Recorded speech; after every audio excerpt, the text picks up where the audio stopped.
بسم اللہ الرحمن الرحیم۔ ناظرین السلام علیکم، میں ہوں عمر برلاس اور آپ دیکھ رہے ہیں عمر برلاس اپڈیٹس۔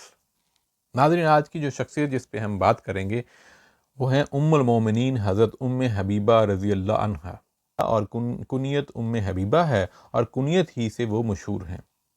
والدہ صفیہ بنت ابو العاص تھیں جو حضرت عثمان غنی رضی اللہ عنہ کی حقیقی پھوپھی تھیں۔ باپ ابو سفیان تھے جن کا نام صخر تھا، اور زیادہ تر کنیت ہی سے وہ مشہور و معروف ہیں۔ حضرت ام حبیبہ کی ولادت بعثت نبوی سے 17 سال پہلے ہوئی تھی۔ حضرت معاویہ رضی اللہ عنہ کی بہن تھیں۔ حضرت ام حبیبہ کا پہلا نکاح ایک شخص عبید اللہ بن حجش سے ہوا تھا جو اسد بن خزیمہ کے خاندان سے تھا اور حرب بن امیہ کا حلیف تھا۔ دونوں میاں بیوی ایک ساتھ مسلمان ہوئے اور ایک ساتھ ہی ہجرت حبشہ کا شرف حاصل کیا۔ حبشہ میں عبید اللہ سے ان کی ایک لڑکی پیدا ہوئی جس کا نام حبیبہ رکھا، اور اسی وجہ سے ان کی کنیت ام حبیبہ قرار پائیں۔ اس لڑکی حبیبہ نے رسول اللہ صلی اللہ علیہ وآلہ وسلم کے ہاں تربیت کی منزلیں طے کیں، اور قبیلہ ثقیف کے رئیس اعظم داؤد بن عروہ بن مسعود سے ان کی شادی ہوئی۔ ہجرت حبشہ سے کچھ عرصہ بعد حضرت ام حبیبہ رضی اللہ عنہ نے اپنے شوہر عبید اللہ کو خواب میں دیکھا کہ وہ ایک مکروہ اور بدنما شکل میں ان کے سامنے آیا ہے۔ وہ اس خواب سے سخت پریشان ہوئیں اور اس شبے میں پڑ گئیں کہ کہیں کوئی صورتحال بگڑ نہ جائے۔ صبح ہوئی تو عبید اللہ نے سنجیدگی سے کہا، ام حبیبہ، میں مذہب کے مسئلے پر کئی روز سے غور کر رہا ہوں۔ نصرانیت سے مجھے کوئی مذہب بہتر معلوم نہیں ہوتا۔ میں نے اسلام تو بلا شبہ قبول کر لیا تھا، لیکن اب میں اسے ترک کرتا ہوں اور عیسائیت قبول کرتا ہوں۔ حضرت ام حبیبہ بہت گھبرائیں، عبید اللہ کو سخت ملامت کی اور عیسائیت کے مقابلے میں اسلام کی حقانیت واضح کی اور اپنا خواب بھی بیان کیا، مگر عبید اللہ پر کوئی اثر نہ ہوا۔ اس نے اسلام ترک کر کے عیسائیت قبول کر لی اور عیاشی کی زندگی بسر کرنے لگا۔ وہ مے نوشی کا بھی عادی ہو گیا تھا اور آخر اسی حالت میں مر گیا۔ حضرت ام حبیبہ رضی اللہ عنہ اب حبشہ میں تنہا تھیں اور بیوگی کی مصیبت میں مبتلا تھیں۔ عدت پوری ہوئی تو رسول اللہ صلی اللہ علیہ وآلہ وسلم نے عمرو بن امیہ کو شاہ حبشہ نجاشی کے پاس بھیجا اور ام حبیبہ کے لیے پیغام نکاح دے کر بھیجا۔ پیغام ملتے ہی نجاشی نے اپنی کنیز ابرہہ کو حضرت ام حبیبہ کے پاس بھیجا اور حضرت کا پیغام پہنچایا۔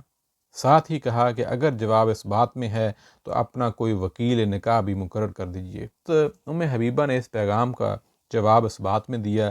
نجاشی کی خادمہ ابرہہ کو چاندی کے 2 کنگن، پاؤں کے 2 چھلے اور ایک نقرئی انگوٹھی بطور تحفہ پیش کی، اور خالد بن سعید کو وکیل نکاح مقرر کیا۔ شام کے وقت نجاشی نے وہاں کے مسلمانوں اور حضرت جعفر بن ابو طالب رضی اللہ عنہ کو دعوت دی اور خود نکاح پڑھایا۔ مہر کے 400 دینار مقرر کیے جو اسی وقت حضرت صلی اللہ علیہ وآلہ وسلم کی طرف سے خالد بن سعید کو دے دیے گئے۔ نکاح کے بعد لوگ اٹھ کر جانے لگے تو خالد بن سعید نے ان کو بٹھا لیا اور کہا، انبیاء کی یہ سنت ہے کہ وہ نکاح کے بعد لوگوں کو کھانا بھی کھلاتے ہیں۔ چنانچہ سب کو کھانا کھلایا گیا۔ یہ نکاح 6 ہجری کے آخر یا 7 ہجری کے شروع میں ہوا۔ اس وقت حضرت ام حبیبہ رضی اللہ عنہا کی عمر 36 یا 37 سال کی ہوگی۔ نکاح کے بعد وہ بحری بیڑے میں بیٹھ کر مدینہ کو روانہ ہو گئیں اور مدینہ کی بندرگاہ پر جا اتریں۔ ان دنوں حضرت صلی اللہ علیہ وآلہ وسلم خیبر میں قیام فرما تھے۔ ناظرین، سیاح کی بعض کتابوں میں مرقوم ہے کہ حضرت ام حبیبہ کے والد ابو سفیان چونکہ زمانہ جاہلیت میں اسلام اور رسول اللہ صلی اللہ علیہ وآلہ وسلم کے شدید ترین دشمن تھے اور مسلمانوں سے سخت عداوت رکھتے تھے، اس لیے ان کے قبول اسلام کے بعد بعض مسلمان ان کو اچھی نظر سے نہیں دیکھتے تھے اور ان سے متعلق کئی قسم کی باتیں کرتے تھے۔ لہذا ابو سفیان نے مسلمانوں میں مقبول ہونے کے لیے حضرت کی خدمت میں کچھ درخواستیں پیش کی، جن میں ایک یہ تھی کہ حضور ان کی بیٹی ام حبیبہ کو اپنے حلقہ زوجیت میں داخل فرما لیں۔ چنانچہ آپ نے یہ درخواست قبول فرمائی، لیکن یہ بات صحیح معلوم نہیں ہوتی اور یہ راوی کا سہو ہے کیونکہ حضرت ام حبیبہ اپنے والد ابو سفیان سے بہت پہلے اسلام قبول کر چکی تھیں اور ان کے اسلام سے قبل امہات المومنین کے زمرے میں شامل ہو چکی تھیں۔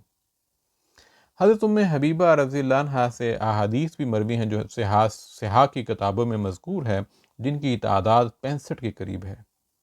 ان سے روایت کرنے والوں کی تعداد بھی خاصی ہے، جن میں خود ان کی لڑکی حبیبہ، ان کے بھائی حضرت معاویہ، عتبہ بن عبداللہ بن عتبہ، عروہ بن زبیر، ابو الحراح، زینب بنت ابو سلمہ، صفیہ بنت شیبہ، شہر بن خوشب اور دیگر معزز حضرات شامل ہیں، جن میں صحابہ بھی ہیں اور تابعین بھی۔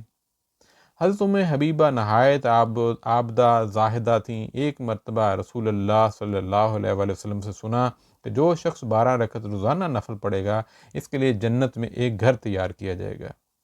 اس فرمان رسول کا یہ اثر ہوا کہ خود فرماتی ہیں کہ میں ہمیشہ 12 رکعت نفل پڑھتی ہوں، پھر ان کے شاگرد اور شاگردوں کے شاگرد بھی ہمیشہ 12 رکعت نفل پڑھتے رہے۔ ان کے والد ابو سفیان کا انتقال ہوا تو خوشبو لگائی اور فرمایا رسول اللہ صلی اللہ علیہ وسلم کا ارشاد ہے کہ کسی پر 3 روز سے زیادہ افسوس نہ کیا جائے، البتہ شوہر اس سے مستثنیٰ ہیں، اس کے لیے 4 مہینے 10 دن سوگ منایا جائے۔ رسول اللہ صلی اللہ علیہ وآلہ وسلم کی ذات اقدس کے مقابلے میں کسی عزیز یا رشتہ دار کو ترجیح نہ دیتی، نہ کسی کی رعایت کرتی۔ اس ضمن میں ایک واقعہ قابل ذکر ہے جو بڑی اہمیت رکھتا ہے۔